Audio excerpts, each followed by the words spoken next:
this video before it's removed from the internet. Way before the King James, the Geneva Bible was out. King James banned the Geneva Bible. And you say, wait a minute, if the Geneva Bible is such a good book, why was it banned? If you can figure out anything that might cause a king not to want to have this out, put on the whole armor of God, that you may abide to stand against the assaults of the devil. For we wrestle not only against flesh and blood, but against principalities, against powers. Sounds pretty familiar so far, right? And against worldly governors who are the princes of darkness of this world, against spiritual wickedness which are in the high places. In fact, if you read the instructions, you find out that they left out a lot of things. The true meaning of baptism, the true meaning of what the church is. And the reason why they did it is they wanted to be able to control people. They wanted to say that the government is divinely empowered and that the church you got to listen to, and of course he controlled the church. 1910 talks about some of the real purposes of the King James Version, and it's not what you were taught in school. About 65,000 plus changes in the King James versions to some of the New Age versions, and there's 20,000 changes from the Geneva to the King James. So you kind of get the idea that they're trying to change everything around so it means something totally different. The Rothschilds. Their goal was to control the world through controlling money. Care who the government is, let me control the money and I will control the country. The king, when America was started effectively corporations and trusts. Who owned America to start with, or the part that was under English rule? The king. It was his own personal property. And he could license you to be able to get minerals and do this and do that as long as you paid your fair share. But the king literally owned the whole country, other than what France owned in Spain and those kind of things, for real reason for the Revolutionary War. Very interesting, not what you were taught in school. Here's a few quotes from William Manly German in a speech to the House of Commons, December 1913. The Rothschilds' Bank caused a bill to be introduced in the English Parliament, which provided that no colony of England could issue its own money. Thus, they had to use English money. The colonies were compelled to discard their money and mortgage themselves to the Rothschilds Bank of England to get money. Then, for the first time in the history of the United States, money began to be based on debt. Benjamin Franklin stated that in 1 year from that date, the streets of the colonies were filled with the unemployed. Franklin later claimed this was the real cause of the War of Independence. This is according to Benjamin Franklin.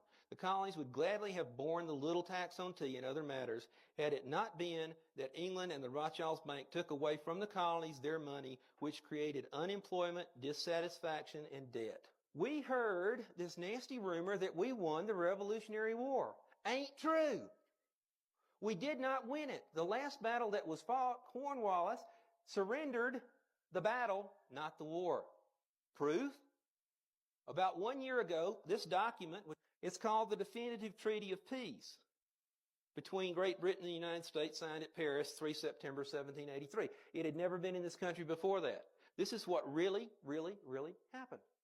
It having pleased the divine providence to dispose the hearts of the most serene and most potent prince. This is somebody that lost a battle is a most potent prince? I don't think so. George III, by the grace of God, listen to this. Here's his titles. King of Great Britain. France. Who did we borrow the money from that helped us win the war? We thought France.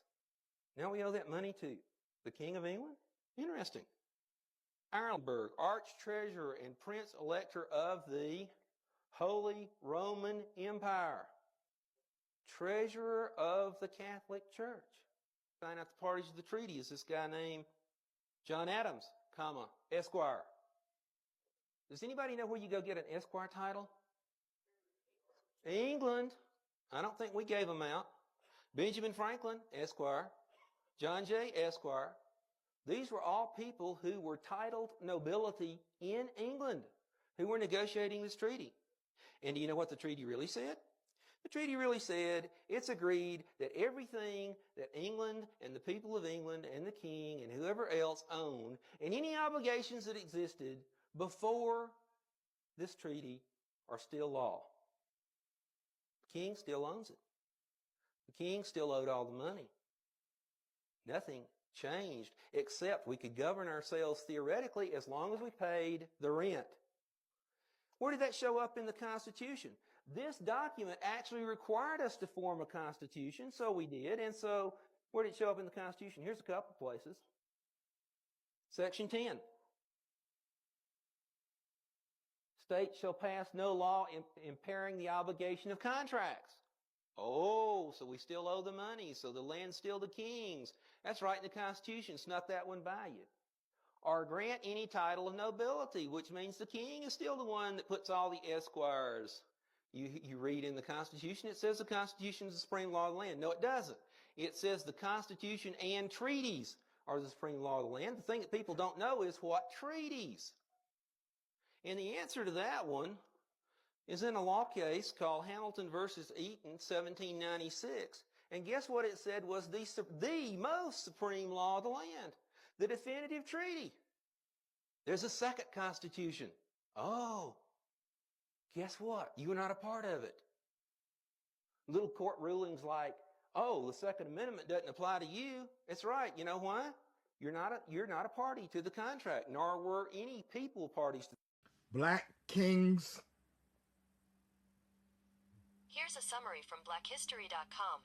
Black kings ruled parts of Europe for almost 700 years.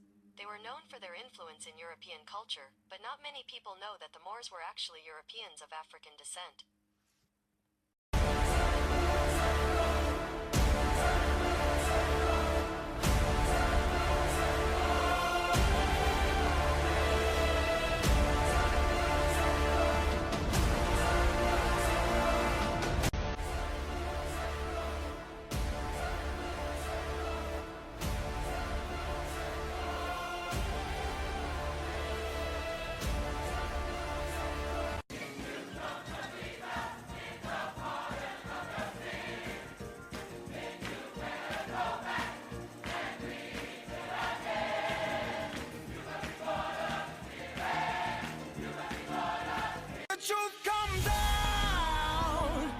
Truth comes out.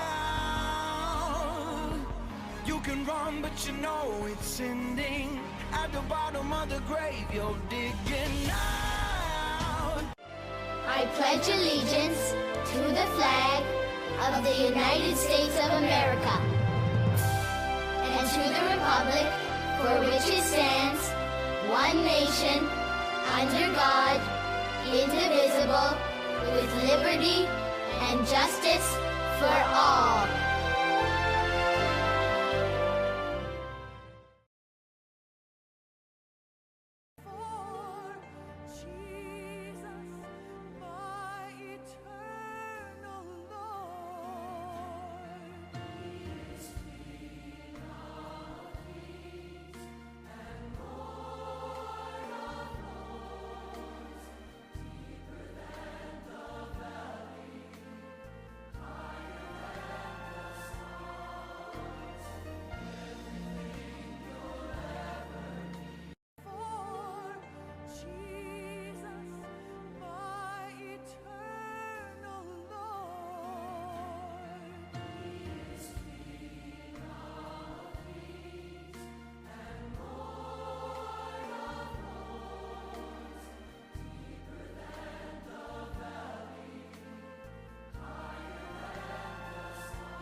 Is the King of Kings.